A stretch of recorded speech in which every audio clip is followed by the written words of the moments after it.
Join us at this year's Expat Money Summit. This is our annual online event, and this year promises to be bigger and better than ever before.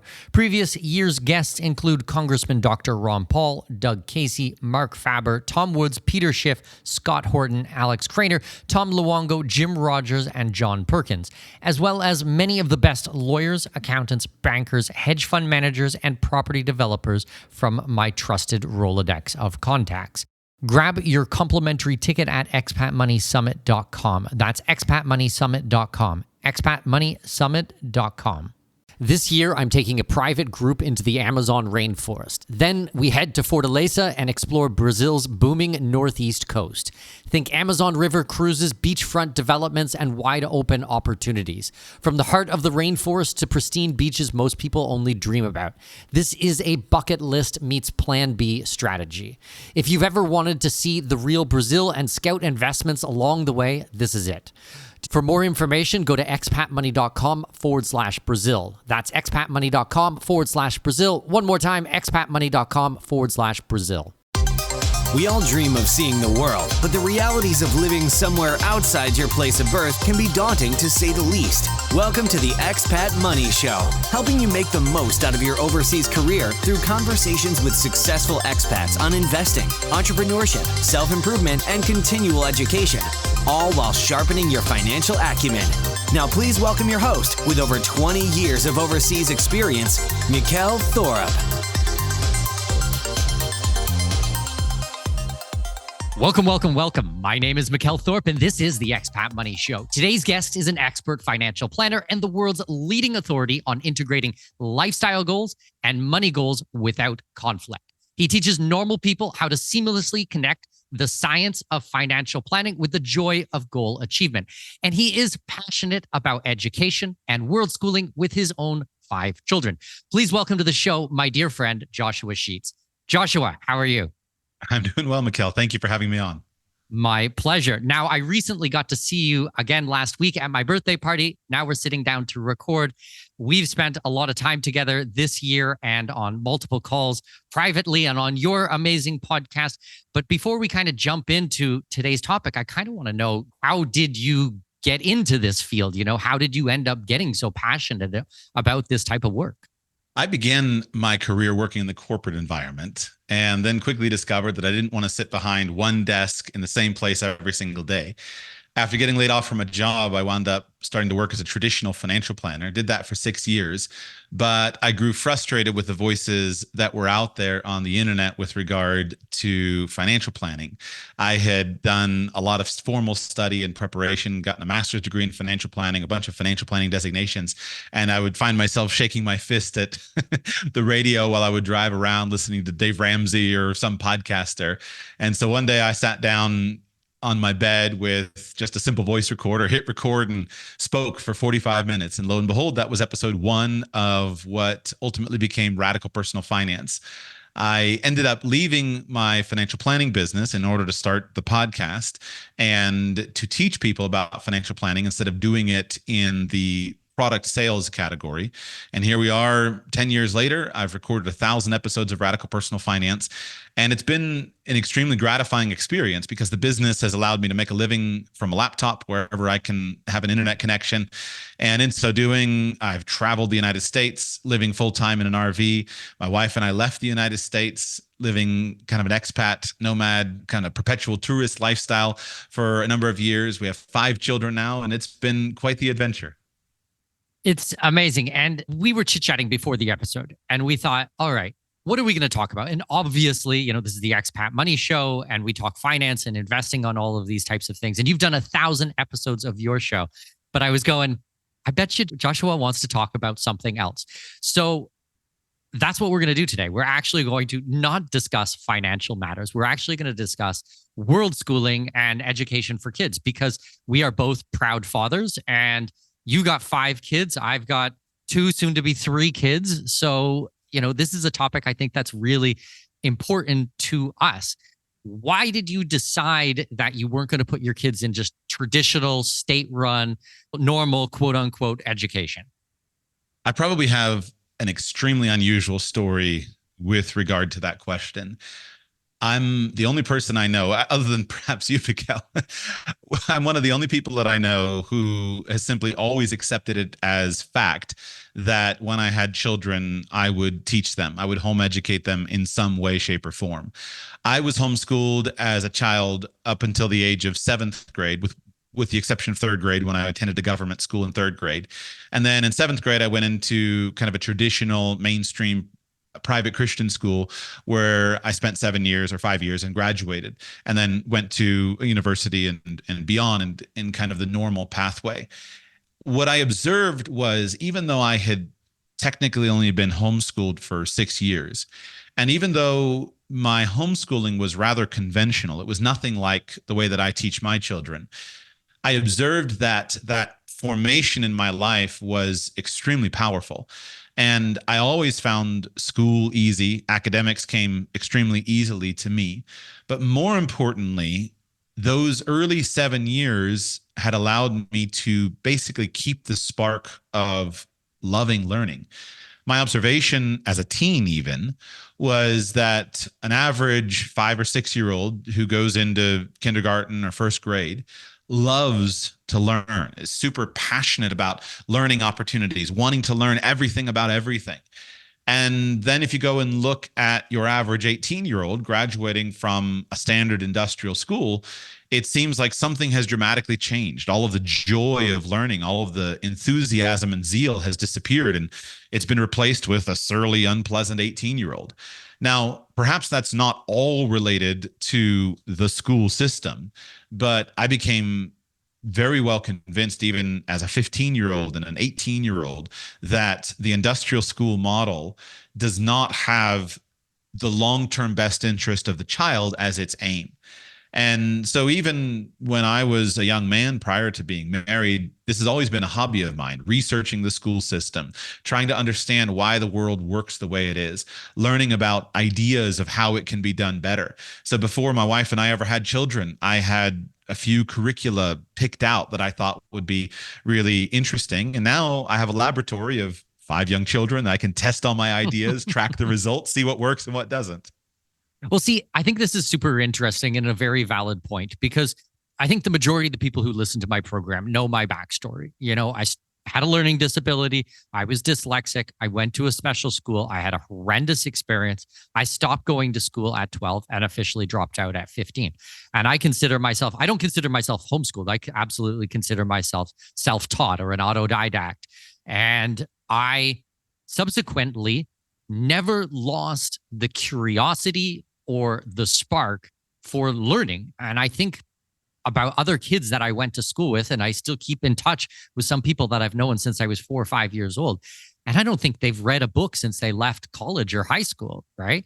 And I know you're a voracious reader and you're very much a proponent for advanced reading and the benefits of such. And so am I. I read over 100 books a year from some high school dropout dyslexic kid. But, it's like, all right, if I can do it, if I can read this much and still have such a passion for education, why is that so? Why is that change there in you and in me, but not in the general public? At its core, this is going to sound like, in essence, a conspiracy theory. But we love conspiracy theories, by the way. Right. You can absolutely go down the rabbit hole on this program. You're in good company here, my friend. At its core, when you start to study the history of schooling, it's very difficult to find any evidence that education is the primary aim of schooling. On the contrary, schooling, the way it's designed and implemented, and especially over the last about 80 years, is primarily designed to modify behavior of the population. And so there are some important historical ties to the modern, what I call industrial school system. And let me define my terms. When I refer to government schools, I specifically mean schools that are run by the government. Public schools is what they're called in the United States, private schools, I think, in England, but government schools, so the government schools that children go through that are paid by taxpayer dollars. Those are almost all just standard industrial schools. But there are many private schools, meaning parents pay tuition payments for their children to attend a certain school. And many of those private schools function in basically the same way as the government school. That was my schooling experience. In seventh grade, I went to a large, well-known private Christian school, but there was no real functional difference in the actual system of the way the classrooms were run as compared to the standard government school. The only difference was that we prayed in class and we had a Bible class, and it really functionally wasn't different. Now, you could contrast that with something like what is quite popular today in the elementary school ages is the Montessori schools. Montessori schools are not industrial schools, and there are many experiments being done, many strong established schools that are private schools, that are cooperatives, and these are not industrial schools. So when I say industrial schools, what you should picture is basically students lining up, 30 of them in seats and rows, all facing forward to see the teacher lecture, moving from class to class every 45 minutes or every hour with a bell that rings to let you know you have 4 minutes to get to your next class, and where everyone is moving through the same curriculum at the same pace, kind of this industrialized model. That industrial model of schooling, the highest education ambition that it had was to produce workers who were competent to read instructions and follow instructions. And it's, in essence, a factory system of schooling that was designed to serve a factory system of an economy, a factory economy. And so you needed students who were conditioned in order to follow rules, come when the bell rings, do what the foreman standing in front of the shop line says to do. And in addition, then you can go into basically the behavior management of the population and say that, in essence, what the government officials want is a homogenous population, because a homogenous population of people that all think the same way leads to much easier government than does a population filled with free thinkers, people who consider things for themselves and come to their own conclusion. And then again, there's also business interests that ideally, from a corporate perspective, if you're running a large corporation, it would be ideal to have a large homogenous population of people that all think the same way, so that it makes your marketing efforts fairly straightforward, that you can sell to most people in a similar way. None of that is based upon educational advancement for the individual. So if you flip things on its head and you say, what is the best for this child, my child, who I care about, then now you can design something that is ideal for this child. It's hard, but it's much more powerful. And at its core, the modern industrial school system has never been designed about that. There are models in which you can have broad education. So the classical American model of the one-room schoolhouse was not an industrial school system. In fact, students in that system all passed forward at an individualized rate, and it produced some of the greatest generations in American history. But that model was replaced within the last century, and now we see a very homogenous population that is easy to market to and easy to govern. So here's the first place that my brain goes to on this, because if we are going to have this group of homogenous, as you called, sheeple type of populace, and the US is known for creativity and entrepreneurship and building things. What do you think is going to happen in the future with our human capital if we're literally training everybody to think and feel and behave the same way? How are we going to have industry leaders and CEOs and people to be able to take society to the next level? Like, where are those people going to come from? I think it's a balancing act. First, we should acknowledge that there are many bright people who escape from the industrial school system. You're an example of that. You escaped. You wouldn't have thought it at the time. You would have said, well, I'm having a really hard time with my dyslexia. But in reality, you came through that system and you escaped. And so there are always, in every system, there is always a population of mavericks who kind of get through. And so to say that the industrial school system destroys all people is not true. There are often mavericks at the very high end of intelligence and achievement who don't have any trouble with academics. They just get things done quickly. And then there are often many mavericks who are not skilled with academics and they just don't care. They get through somehow and they make it. The biggest challenge is that middle zone of people who are not at either extreme, and yet they find themselves dulled and their love of learning dulled by it. What I observe, however, is that it doesn't seem to be a terminal condition. schooling may have significant impact on people, significant, even negative impact. But where I first remember this is when I got to college and I was freed from the very small social environment of high school. And all of a sudden I realized that in college, everybody can find their niche. And you can discover that, hey, if I'm a theater kid, there's other theater kids, and we can really enjoy being together. We don't have to be picked on by the football jocks. And if I'm a football jock, then I can find other people who like what I do. And so that's where you start to see it. And then once people get out of university, then they can congregate with people who are like them, who they enjoy spending time with. And in many ways, they do often recover from the trauma of their school experience. On the whole, though, it's interesting. I read a book recently by an educational guy named Hirsch, E.D. Hirsch, something like that. And the book was on the knowledge gap. And he, in that book, traced some of the comparisons between the US American school system and the Chinese school system. And it's quite interesting that the Chinese school system is vastly superior in the current scenario to the US American system in terms of technical accomplishment, basically the STEM fields, mathematics better, engineering better, all of those things better. But it's woefully inadequate to creating the free thinkers that the United States culture is able to create. And so my answer to that is there are enough vestiges in the US American culture broadly of valuing individualism, cowboy culture, and that students who are raised in the United States absorb that cultural milieu, and it hasn't yet been entirely stamped out of them by the industrial school system. But there is a dramatic difference. If you went back 75 years ago, you would see a big difference from today, and I fear to think where things would be in 50 to 75 years if we didn't have, for example, an enormous growth of homeschooling in the United States, an enormous growth of these other non-industrial school models that are extremely popular and normal among affluent, educated people now. Well, I see with a lot of people who are moving into the homeschooling movement, and you'll probably be able to comment on this as coming from a Christian background, is a lot of the woke agenda that we're seeing in public education right now, which I find is very, very weird and wacky and bizarre. And I really don't understand where a lot of these ideas have any place in a child's life. And I'm trying to figure out, like, what is it that they're trying to do by sexualization of children and this transgender agenda that's going through right now that really confuses kids in a very, very sensitive time in their life. Do you have any thoughts on why this is coming through? Because it's not by accident. I mean, it is absolutely rammed down their throat. And I think that it's a fair statement that it is happening across Canada and the United States throughout public education.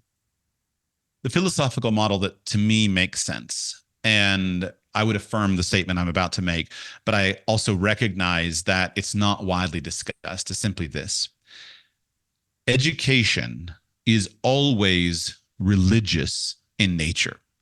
And so I would characterize woke culture or wokeism as a religion. It is a religious ideology that seeks to answer some of the great questions that all religions seek to answer. And all education is necessarily religious. It is a form of indoctrination. That makes many people uncomfortable, especially if someone is I'm not really a religious person. I'm kind of a secular, kind of free thinking person. But at the end of the day, I've come to the conclusion that you can't be religiously neutral. And so in homeschooling, for example, quick backstory on the history of home education. Obviously, there's a long history of home education throughout all of culture. The wealthy have always had private tutors for their children, and that's a variation of home education. But then in the United States, an enormous change happened after the institution of the progressive school system in the mid-20th century. And the first people to rebel against it were not right-wing religious Christian conservatives. On the contrary, it was very left-wing liberal people. And the reason is that at the time, religious conservatives were very confident that their children were getting a great education in the government schools and there was no need to change. If you go back and you read some of the writings of the early progressive education pioneers, John Dewey being the most famous, but not the only one by any means, what you see is that Dewey had a specific religious goal with changing the character of American educational systems. He wanted to accomplish salvation by education. His idea was that if we can educate our children properly, then we can get rid of all of the toxic, pardon the word, sin, but it's specifically what he's trying to do, the toxic sin that exists in culture. And he didn't believe in the classical Christian or religious concept of sin, but he was trying to educate people so that there can be, in essence, a religious achievement. That was the goal of the progressive education system. What happened is it took several decades, and then conservative Christians started to catch on to what was happening. And they said, wait a second, there's a religious counter-revival happening in the school that goes against what our religious ideology is. And they started to protect themselves against it by moving into the homeschooling space, following the hippies in the direction of homeschooling. In the 1970s and 1980s, there was an enormous series of legal battles in the United States over the legality of homeschooling. My parents homeschooled their children at a time when the legality was questionable. It wasn't clearly winnable. However, then there were a series of court opinions that guaranteed, no, indeed, parents have the right to educate their children as they see fit. And that's a movement that has grown dramatically over the last few decades. And it has been heavily dominated by religious Christians who observed that the ideology that was being instructed towards children in the government schools was dramatically opposed to the ideology that they wanted their children to have. And for many decades, even in Christian spaces, there were all kinds of arguments. Oh, it's not so bad. It's not so bad. It's been within about the last 10 years, and certainly the last 5 years since the coronavirus pandemic, when now basically that's all gone. And so that's one of the reasons that homeschooling is grown so much. The book that I would suggest that I think describes this the most clearly is a little known book on education written by a man named R.J. Rushdoony. And he wrote a book called The Messianic Character of American Education. Rushdoony was a stalwart Christian who was writing from an explicitly Christian perspective, but he traces in excruciating detail what he labeled the book as the Messianic Character of American Education, the specific writings of the progressives. And so my answer is that wokeism is a religion that is seeking to answer many of the great religious questions that all religions seek to answer. And you can take any religion, whether it's Christianity, Islam, Judaism, all religions have a set of questions they try to answer, and wokeism answers those, but with woke ideology. And so it's a necessary religious conflict, because when you're instructing children, you are necessarily imparting to them a pathway to solve the great questions of life. Now, there is an element in which those of us who care about freedom, liberty, serious questioning, etc., we want to impart those values to our students, and we work very diligently to do that. But at the end of the day, that expression cannot be religiously neutral. That's how I see it. There's no ability for religious neutrality. Education is always religious in nature. The question is, who is the religious authority that is controlling it, and how will they design and deliver a broad-based worldview to a student to consider? I hear exactly what you're saying, and I think it's a fantastic explanation. The questions, though, of how they're answering the large philosophical questions, I still don't understand, of the perverse nature that I see in a lot of this woke ideology, and questions that I don't think are appropriate, certainly for my children at this age. And I'm not here to judge any other parent or how they're going to judge their children or educate their children. But I would encourage people to pay attention what's happening in public education and conversations that are happening, which for me would be a completely inappropriate age level for these types of things. Yeah, I'm 100% on board with you. And wholeheartedly agree with you. I think that's why the COVID pandemic has turned out to be an incredible boon to the world of not only home education, but even private schools. I follow some of the statistics, and the percentage of US Americans, where I know the data most well, who homeschool is at record levels. But it's not only homeschooling. The growth in the classical school model is through the roof. Most classical schools, classical Christian schools, and classical schools have waiting lists that are a mile long. And it comes from parents recognizing, wait a second, these teachers and this curriculum is genuinely trying to groom my child, is genuinely trying to create an environment where a stranger imposes a sexual ideology into my child. And so people are starting to wake up to it in a significant way. I would say that I don't want to hammer too broadly and talk too much about wokeism, but what you see is if you understand the objective of the religious ideology behind it, which is basically has as its highest good personal self-expression, that the self is always the best and highest good, and the fullest expression of the self is always the best and highest good. And you understand the emotions that come with sexual expression, the feelings, the emotions, which are some of the most intense the human experience is, then you understand why one of the highest sacraments of woke ideology is sexual expression. And that's the most visible expression of it. It goes much beyond that. It's not only about sexual expression, but that is a core component of the overall ideology of how it answers the big questions of life. Well, it's interesting too, because as you pointed out, not just homeschooling is growing, but Christian schools, Catholic schools, things like that. Now, Christian schools and Catholic schools are not going to have that same type of woke ideology, but they still are going to have a lot of what you classified as industrialized school. I would just call state-run school type of mentality. So do you think that people are not aware of the dangers of this side of public education as well, and that they're still getting it in a religious school context? Or do you think they don't care about it? Or what's your thoughts and feelings about that? I would say it's two different directions.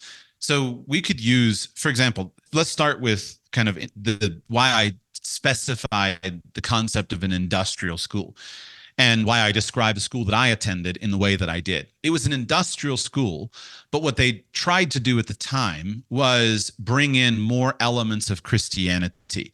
It wasn't a genuinely authentic, deep, overarching Christian worldview in every area. On the contrary, it was a lot of just standard textbooks and kind of a standard approach to education. But as I said, we prayed before class. And when we talked about evolution, we talked about evolution and creation together. It wasn't just all evolution. We dealt with both. Now, you can have secular models that don't dig into deep religious ideology, but on the contrary, don't follow the industrial school system. So there are a number of educational creators. I followed a number of years ago, Elon Musk started a school for his children, and I followed that project very closely. There are many modern educators who are trying to develop new ideas, and none of their approaches are industrial. They're all different, but none of them are religious. So the concept between an industrial educational model and a personalized educational model is a separate factor. Now, coming over here to the religious ideology, the other trend that has happened in Christian schools, Catholic schools, and other religious institutions is that what we discovered is that for those of us who wish to impart our personal religious beliefs and ideology to our children, we discovered that they weren't very sticky. And what happened to an enormous generation before me and alongside of me is that you had Christian elementary schools, middle schools, and high schools that would raise children up, and they had this kind of lightweight standard industrial education with a lightweight Christianity. And then we would send our children off into an Ivy League school or into an educational institution, and our children would be confronted with the secular humanist ideology, and we would all of a sudden find that a professor was able to eviscerate the faith of our good Christian child. And this resulted, and still results, in an enormous number of young Christians abandoning their Christian ideology, becoming secular, joining the nuns, as in no particular religious belief. So there's been a simultaneous movement that has happened in religious schools to say, what we're doing isn't working. And it's not that we're abandoning Christianity, but that we need to go much deeper in an educational model and perspective. And we can't just take a bunch of standard textbooks in an industrial system and talk about God. That doesn't work. On the contrary, we need to go much deeper from an educational perspective, and we need to have a genuine, deep, comprehensive Christian philosophy of education. And that's where, if you go and you look at right now, the classical Christian school movement is perhaps the most visible expression of that. The classical Christian school movement doesn't sacrifice some of the industrial system in the sense that it's not that we all come in and lounge around on the floor. No, we have desks and we do things studiously. But on the contrary, the entire educational curriculum, instead of being formed with the basic secular humanist ambition of being able to pass a bunch of exams, on the contrary, the entire curriculum is being redesigned and has been redesigned from the various earliest ages to the end ages to deal with a focus on what is good, what is beautiful, what is virtue on a very deep level. And so that's a separate movement. And those things can be combined, they can be pulled apart, and you have to pay attention to both of them because it's not strictly religious and it's not strictly industrial versus personalized. But when those things come together, I think you see some of the most exciting and interesting expressions of a well-educated student. Super exciting news. We just released our first in a series of expat guidebooks. These are in-depth country guides on how to move to another country, and the first one released is Expat's Guide on Moving to Mexico. It took us over 2 years to compile all the research and write this book on Mexico, and coming in at 475 pages, you can really see how much work has gone into this. It's a complete guide on everything you need to know if you want to move to Mexico, including where to live, immigration, taxes, lifestyle, buying property, how to get a driver's license, and a million other things you would never think you need the answers to. You can find the book directly on Amazon by searching for Expat's Guide on Moving to Mexico, or go to expatguidebooks.com, which will take you to our online shop where you will find the book. Go to expatguidebooks.com. That's expatguidebooks.com.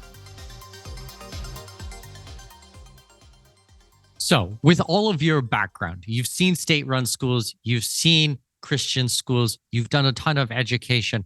How come you are not following a classical Christian schooling system for your 5 children? Beautiful question. First of all, whenever I talk about education at all, I want to build some foundational ground rule suggestions.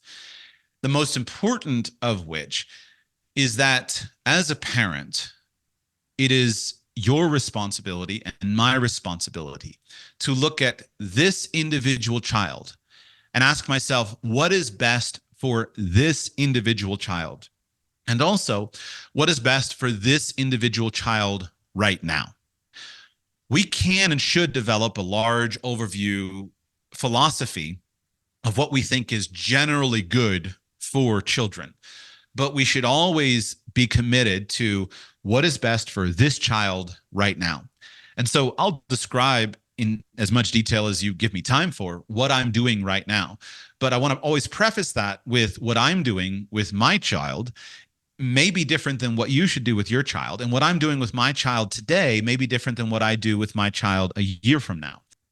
And probably different children get different aspects. I've met your children. They're brilliant. They're amazing to spend time with. But my guess would be that each one of the children has a slightly different way that you communicate and teach and interact with them. Is that a fair statement? Absolutely. A little anecdote of what I've learned about having 5 children now. When I was a father of 1, I had all of my parenting philosophy buttoned up. I knew exactly what I was doing and why I was doing it. I was ready to instruct the world on parenting philosophies. I had a second child. I still felt pretty good about what I was doing, but I had a few cracks in the armor. Third child came along, and third child was so dramatically different than any of my other 2 child that I started to close my mouth. And now with 5 children, I'm very skeptical of ever wanting to give parenting advice to anybody, because you realize how unique and different each individual child is. And I think the same expression should be there with regard to education, that we want to build educational models, but we want to be thoughtful in what's working for this child right now. And we want to bring personalization to a child. And so a properly formed school career will often look different at many different stages. You may do one thing at kindergarten. You may homeschool your kindergartner. You may send your second grader to a local government school because it's a perfect fit for right now. In fifth grade, you may homeschool again for a few years, and then you find a wonderful classical school or online school or something. And we want to reflect, we should tailor the education to where the child is now and where the child's strengths and weaknesses are. On the whole, though, I have always felt that homeschooling, some expression of homeschooling, is the best for the early years because it enhances and focuses on a few things. Number one of the primary values that I want to impart to my children is the importance of our family unit. And when I think about the number of hours that we take young children out of the family and put them somewhere else, we should be very cautious about breaking up the family unit. In the United States, for example, in the culture that I know, children are routinely institutionalized from a very early age. And as I see it, it's one of the reasons why the children turn around and institutionalize their parents at a fairly early age, and the relationships are largely broken. And I have never wanted that. I've always wanted strong relationships with my children. And relationships are built on the currency of time. It's time. And so one of the things that I value enormously about my lifestyle is that my wife and I are physically present with our children, between the couple, 65 hours a week. And one of us is with our children with the exception of a few hours a week. Now, I'm not saying that the ideal standard of time together with children is 168 hours a week, and you're totally wrong if your children are at 30 hours a week of activities. I'm not saying that. What I am saying is we should measure the amount of time that we spend with our children in our family unit. And if we want to build a strong family unit, it's going to require time. And so I value the time together. The next reason that I think homeschooling is ideal at an early stage comes down to, what does a good education consist of? And a good education, or a full, proper education, is not exclusively academics, nor is it even primarily academics. On the contrary, a proper education should include, as a strong foundation, things like character education. So the most valuable thing that we want to impart to children is character formation. And that character formation comes in many senses. There's many expressions of character that we want to build. But most character instruction involves instruction that is caught, not taught. And in order to catch character instruction, we need to be in an environment in which we can give that instruction and then have time for it to be worked out. So if we can, say, produce a 10-year-old, and let's assume for the moment, this is not the case, but let's assume that we could choose between two 10-year-olds. 10-year-old one was a 10-year-old of enormously strong character. This 10-year-old knew how to manage his emotions. He knew how to treat other people with kindness and respect. He knew how to flow smoothly in a family unit. He was skilled at helping contribute to the family team, all of the simple graces of good manners and proper interaction among human beings. And he knew how to discipline himself to do things that were hard. And he had had 10 years of character formation, but he had zero academic knowledge. He couldn't read, couldn't write, couldn't do math. He was academically incompetent. On the other hand, we had a 10-year-old who had the height of academics, but had no character, no self-management skills, no personal discipline, no respect for other human beings. Which of those children would you rather choose to work with at 10 years old? I'm going to choose the character one every day, because in about a month, we can teach the 10-year-old to read and to write. In about probably 3 months, we can catch up 5 years of missed mathematics. We can solve academics incredibly fast. but we can't solve character issues incredibly fast. And so if we don't form character effectively at a young age, and we wind up with a 10-year-old who is sitting all his time in an institution, not only not learning proper social skills and character skills, but on the contrary, being taught bad skills, being taught negative examples, being taught to be disrespectful to people, being taught to not discipline himself, to discipline his emotions and his actions. We've got a crisis on our hands, and we can't easily change that. So I'll pause there, but that should be the foundation that we work with. And in order to do character education and to build a strong family unit, we need time. I think that makes so much sense. And really, to hammer home what you're talking about, I've actually gone out there and looked up the statistics on something like learning how to read. It takes about 100 hours to learn how to read at quite a good level. 100 hours, that's it. That is something that actually can be done very fast in relevant terms of doing something. And you and I have had many conversations about languages. And actually, I hope that in today's conversation, we can touch on language learning. I went out there and I found out that it takes, on average, 450 to 500 hours to learn what would be considered a level 1 language, like Spanish, French, Portuguese, Romanian, these types of Romance languages, assuming that you're coming from an English background. So that's very easy for me to then plan out. All right, I want my child to learn another language. This is how much language studying it's going to take. And we build it into a curriculum. And 12 months later, child can speak that language. I have multilingual children and you have multilingual children. But absolutely, character is something that is going to take a lot of time to build. Now, when I'm looking at education, what we do, when we're using the phrase homeschooling, I think we can both agree it's kind of an umbrella term for everything which is just not formal state-run type of education. If we want to get a little bit more granular, I probably follow what's more closely related to unschooling, right? I don't do a formalized curriculum in a lot of cases. But what I am doing is interest-based learning, and I am constantly looking for opportunities where my child can learn and we can help educate them. So examples in everyday life, it doesn't matter if it's first thing in the morning or if it's at midnight. I want to try to find things that happen in our lives. And a lot of those are absolutely character building exercises. And when I travel with my children, we're not in the quote unquote perfect environment.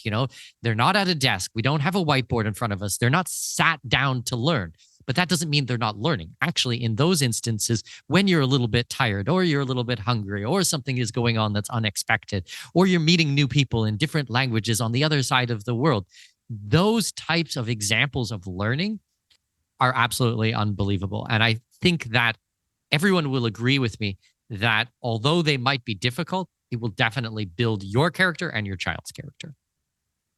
When you look at the issue of time, even to the previous conversation, I think it's such a powerful illustration that the school system is not primarily about education. My observation from listening to a lot of homeschoolers who follow what I'm just going to call a fairly standard curriculum, not necessarily what I do or what you do, but a fairly just standard grade level curriculum. They go and they buy a packaged curriculum from somebody who makes workbooks, and they take their children through the standard workbooks that would be analogous to what third grader in a government school might be taken through. What they find is that usually you need about an hour and a half to 2 hours, sometimes as much as 2.5 hours, but about 2 hours a day over the course of about 180 days a year. And the child can handle all of his curriculum duties in that context. If that's a normal experience for average homeschoolers, not especially bright people or any kind of weird things, then you ask yourself, what on earth are they doing with my child for 6 hours a day, 8 hours a day, 10 hours a day? Right. And so you realize you can do a lot. And when you free that time up, I'm convinced that the basic thing we should always calculate in life is the opportunity cost. What is my child giving up by being in a government school? So I would say it's some of these alternative learning opportunities like you're describing. Last year, I took my wife and our 5 children to a total of 16 countries. It's amazing. We went to Cuba, which was probably kind of the poorest and most difficult place that we traveled to. We traveled all over Europe, and we were in France and Germany and all these different places. And so those kinds of experiences, I think, are dramatically important in the long-term outcome of a child. And one of the reasons, earlier you asked me, why do I homeschool? I homeschool because I want it all. So academics are extremely important to me. I have spent a lot of time thinking about, are academics important? Maybe they're not so important. Maybe we should just cater to exclusively to the interests of the child. At the moment, I have generally rejected that philosophy. I think that academics are extremely important. But on the flip side, academics are not the only thing. Although I believe in the value of strong academics, I don't believe that strong academics are in any way sufficient.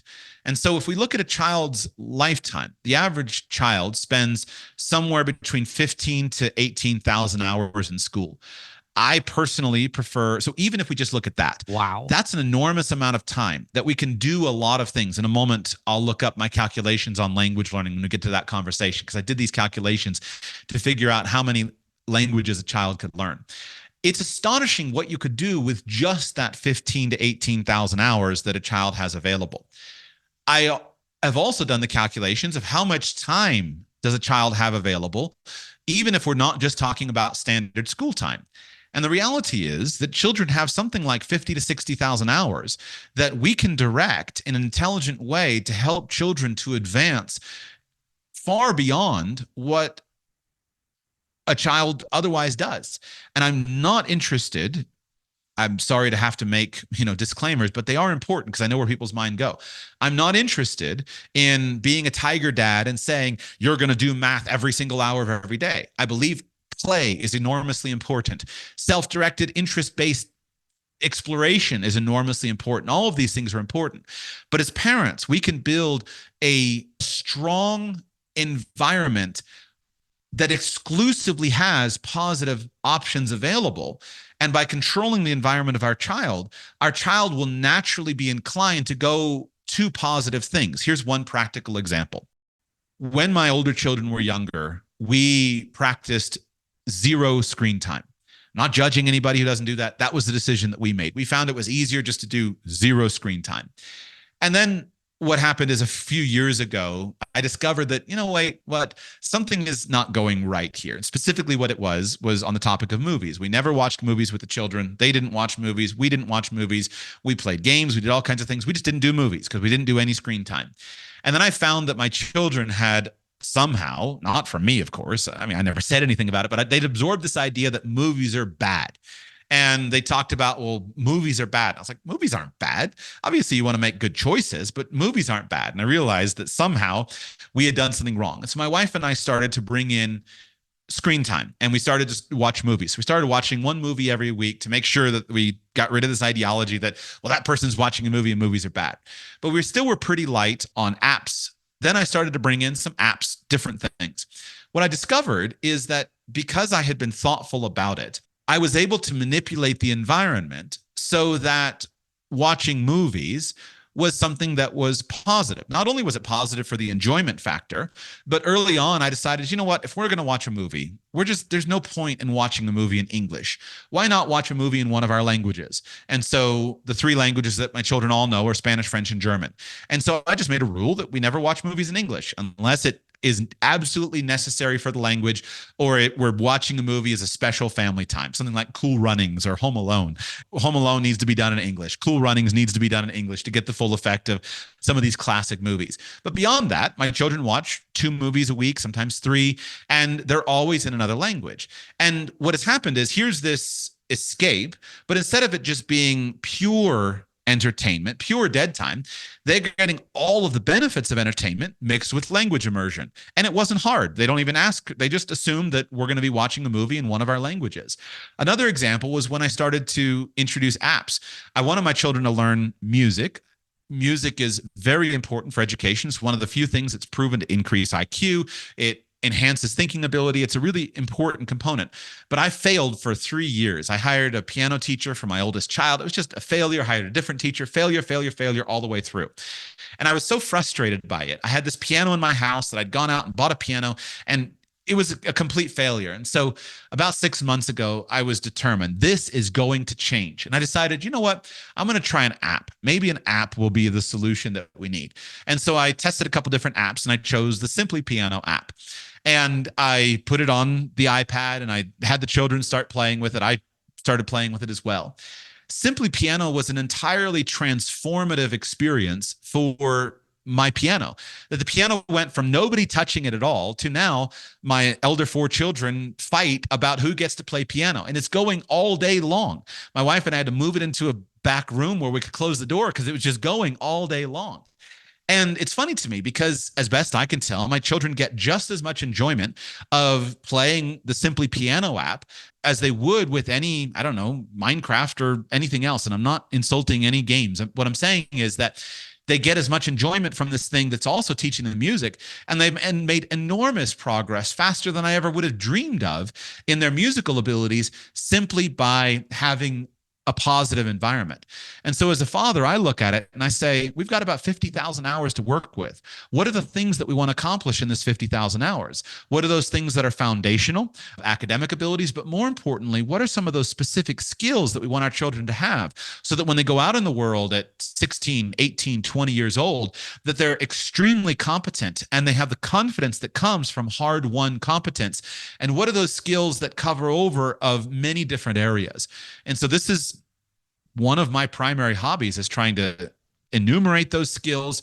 What are those skills that will be useful in all different areas? And then how can we find ways to acquire and develop those skills that are pure enjoyment? Because while I don't think that education has to be enjoyable in order to be effective, if we can make it enjoyable, we should, because it is likely to be more effective if it's fun and enjoyable and engaging than if it's drudgery and we have to exercise self-discipline to force ourselves to learn something. Okay, now we're getting into some of the really exciting things, because I have actually a lot to say on this. And I think, you used a phrase in there that just resonates so well with me, Joshua. And it was this: I want to have it all. I totally get that. Like, I absolutely understand that on every single level. I want to have it all. I homeschool my kids. I work from home. I have a stay-at-home wife.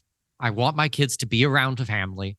I want them to be around not just me and my wife, but we brought my mother down. My mother lives with us full-time as well. So we've got multiple generations. We're doing multiple languages. We're traveling with the kids. We're doing music and martial arts and reading and mathematics and so many different things. And I want it all. And I want it all for my kids. And, when you just said 50,000 hours, 18,000 hours are normally spent in a government-run school, it's like, holy moly, that is a ridiculous amount of time. Now, some people seem to think that it's okay. It's just a given that the first 18 years of your life are a complete write-off, and you have to be in public education and in a present sentence.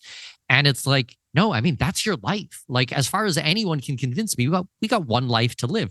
Even if longevity, and we're going to be here for 100 years, 150 years, amazing. I still don't want to waste 50,000 hours of it, of my life or of my children's life.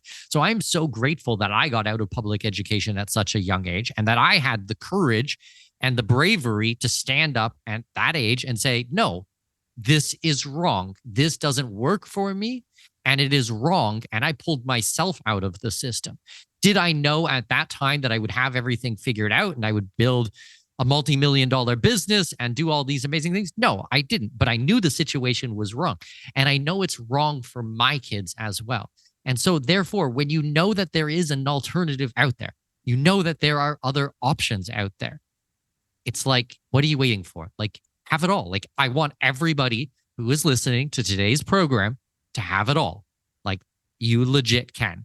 And I know that some of the excuses are going to come back and be like, well, we can't afford it, or my wife can't be a stay-at-home, or I can't be a stay-at-home dad, or anything like that. Well, I mean, go listen to the last 287 episodes of this program, which have given you real life practical solutions of having a better life overseas, because money and time and all of these things, there's a lot of solutions there. Like, domestic help. Like, I don't also need to homeschool my kids and run a business from home and clean the house and scrub toilets. Like, I have someone who helps me with that. I have people in my life that assist me through things so that I can have the best of the best, and I can allow someone else to do it in an honest and an ethical way and pay them fairly and help them support themselves on these things.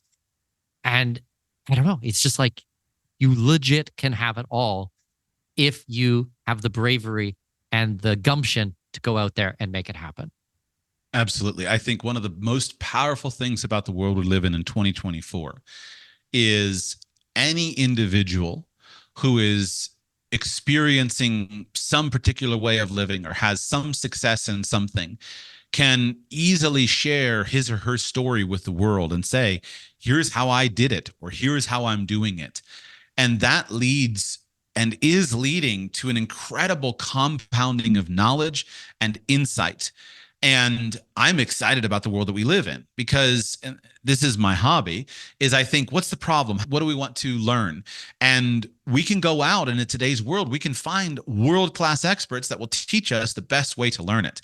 And it genuinely is possible to have it all, but the foundation has to be commitment and a desire. You mentioned that not everybody can homeschool. I would agree that not everybody can homeschool. I would also say not everybody should homeschool. Let me butt in here. Let me absolutely interrupt you.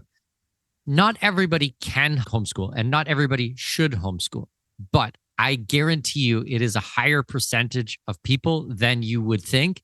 And probably chances are, if you're listening to this, it is available to you. You're stealing my thunder, because that's exactly what I was going to say. All I can tell you is that I never even considered any other option. I never would consider any other option. And because it's important to me, if I were caught in an impossible situation, I were suddenly found bankrupt and my wife died and I've got all these children, I would arrange my life in some way so that I could homeschool my children. Now, we might be living in a $2,000 RV, which I have parked on some oil property out in Texas so I can be a gate guard, and my children might be a little bit feral because they're all homeschooling themselves, and we might do very hardcore unschooling and nothing like what I do now. But to me, it's just been obvious that the ability to do it comes primarily down to your motivation and your commitment. And where there's a will, there's a way. And I could list you a dozen examples right here, right now, that in many cases would solve 99% of the problems that people say, I can't homeschool. If you wanted to homeschool, you could find a way. So I'll acknowledge that maybe there's 1% out there who can't. And there may be get 20% who shouldn't, or 50%. I don't know the number. But anybody who genuinely wants to and is committed could find a lifestyle structure that allows you to achieve your goals. Well, even let's go real practical here. Okay. So you're listening to this episode and you're in California, or you're in New York, or you're in one of these states in the United States, or Toronto, or anything like this, right? You're listening to this and going, well, I don't have enough money, or I need to work 2 part-time jobs. Okay. When you move down to Costa Rica, in your case, or Panama, in my case, cost of living can often be drastically less. When you add on to that, insurance costs are usually 1/3 to 1/4 to 1/5 of what they are back home. And then once you don't have a tax bill anymore, or your taxes are drastically reduced. As a Canadian, we can completely get rid of our tax bill to the Canadian government if done correctly. As an American, there's $125,000 of earned income that you can earn legally and exclude if you move overseas. If you have a spouse, it's a doubling effect. You're now talking about $250,000 where you don't have to pay tax on it legally. And down here in a lot of these countries, in the Caribbean and Latin America, these countries are not going to tax you either. So those are absolutely concrete things that you can do by being an expat, which will solve the argument or solve the problem of not having enough money, or having enough money but not having enough time because you have to do so much extra work. Like I often said to people, go to your boss and tell them that instead of taking a raise, you want to get less money. You want to lower your salary, but you're going to be moving overseas and you're going to be working remotely instead. You're going to make your own hours. You're going to do asynchronous work. If you even cut your salary by a third, but you didn't have the insurance, the taxation, and the high cost of living, what could you do with that time instead that you would normally dedicate to work? It's like you could absolutely homeschool your kids. If it is important to you, you could make it happen. Full stop. Like you said, in 99% of the cases, I think you can. A story. A couple of weeks ago, I was visiting with a lady that was a new acquaintance of mine. She was from Jamaica. She was a school teacher in Jamaica. She has a son. The son's father was never in the picture. And she was extremely worried about the future of her son. As a single mom, she decided that if she stayed in Jamaica, it was almost certain that her son would wind up in a gang, which would destroy his life and possibly end his life. And she didn't want that to happen to her son. And so she had to get out of Jamaica. Now, of course, she could have gone and done various things in different places, but in her case, she really wanted to be a missionary. And so she was able to build a little bit of missionary support for her work. She went and joined a Christian missionary organization, and she lives in Latin America. I would guess her monthly income from her supporters is $600 or $700 a month, but she lives adequately in Latin America on a very modest lifestyle, and she homeschools her son. And over the last 3 or 4 years, she and her son have been in, I think, something like 9 or 10 countries all around the world with her mission work, and she's found a way to do it. I can't think of a more extreme example than what I've just said. A single mom from an impoverished nation who has to flee for the health and safety of her family, and she found a way. So there are always ways to accomplish these goals when we want to. Very well said. Very well said. Okay, there you have it. That is part 1 of my 3-part series with Joshua Sheets. You guys make sure you come back next week where we're going to be going into part 2 and a whole host of other things about learning and education and kids and everything to do with homeschooling and world schooling your kids overseas. Super amazing conversation. I had so much fun talking to Joshua about all of this. In the meantime, make sure you guys subscribe to the Expat Money newsletter at expatmoney.com. Also, check out our webinars at expatmoney.com/webinars. We got a ton of amazing presentations coming up that I want you guys to be involved with. That's it. We will see you next week for part 2 of my conversation with Joshua Sheets. This episode may be over, but your journey to greatness continues by visiting our webpage and signing up for our newsletter. For convenient access to new episodes, show notes, and other crucial resources, visit expatmoneyshow.com. We look forward to you joining us on the next episode of the Expat Money Show. Safe travels. This year, I'm taking a private group into the Amazon rainforest. Then we head to Fortaleza and explore Brazil's booming northeast coast. Think Amazon River cruises, beachfront developments, and wide open opportunities. From the heart of the rainforest to pristine beaches most people only dream about. This is a bucket list meets Plan B strategy. If you've ever wanted to see the real Brazil and scout investments along the way, this is it. For more information, go to expatmoney.com/Brazil. That's expatmoney.com/Brazil. One more time, expatmoney.com/Brazil. Join us at this year's Expat Money Summit. This is our annual online event, and this year promises to be bigger and better than ever before. Previous year's guests include Congressman Dr. Ron Paul, Doug Casey, Mark Faber, Tom Woods, Peter Schiff, Scott Horton, Alex Craner, Tom Luongo, Jim Rogers, and John Perkins, as well as many of the best lawyers, accountants, bankers, hedge fund managers, and property developers from my trusted Rolodex of contacts.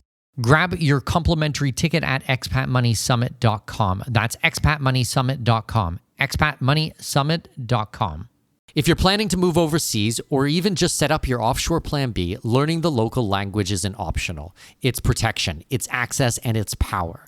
Story Learning makes it easy to start today from home by immersing you in real stories, not grammar drills. Spanish, Portuguese, French, and more. Learn the language the smart way before you land. Go to StoryLearningCourses.com. That's StoryLearningCourses.com. One more time, StoryLearningCourses.com. Don't wait until you're on the ground and you realize you should have started earlier.